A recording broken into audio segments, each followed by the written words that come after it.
भगवान का भजन कीर्तन और प्रार्थना।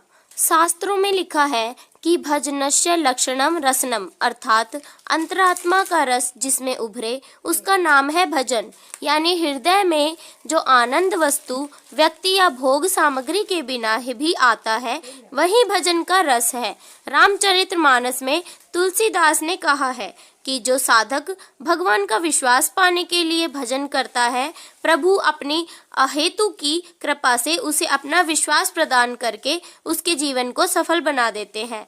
पद्म पुराण में कहा गया है, मैं ना तो वैकुंठ में ही रहता हूँ और न योगियों के हृदय में ही रहता हूँ, मैं तो वहीं रहता हूँ जहाँ प्रेमाकुल होकर मेरे भक्त मेरे नाम का कीर्तन किया करते हैं।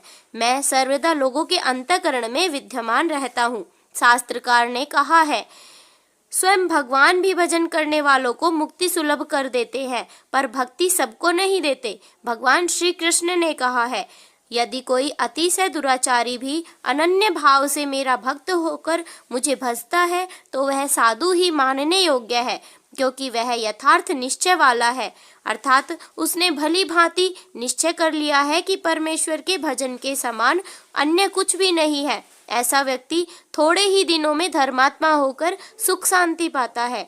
आगे भी उनका कहना है, हे अर्जुन, तू इस अविनाशी और दुखमय यानी सुख रहित और क्षण भंगुर मनुष्य शरीर को प्राप्त हुआ है, इसीलिए निरंतर मेरा ही भजन कर ताकि इसके बाहर निकल सके। इस प्रकार नित्य प्रार्थना का बड़ा महत्व है। मनुष्य ही नहीं, देवता भी एक दूसरे और ईश्वर की प्रार्थना करते हैं।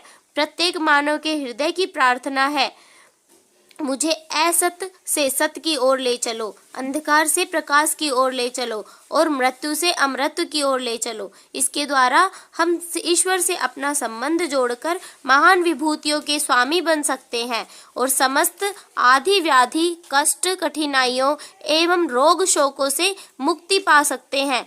ऋग्वेद में परमात्मा से प्रार्थना की गई है, हे सकल जगत के उत्पन्न करने वाले ईश्वर, तो हम सब के पापों को दूर कर और जो कल्याणकारी विचार है उन्हें हमें प्रदान कर।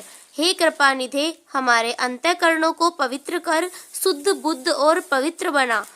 रामचरितमानस में तुलसीदास ने कहा है यह कि ईश्वर असंभव को संभव और संभव को असंभव बनाने में सर्वदा समर्थ है।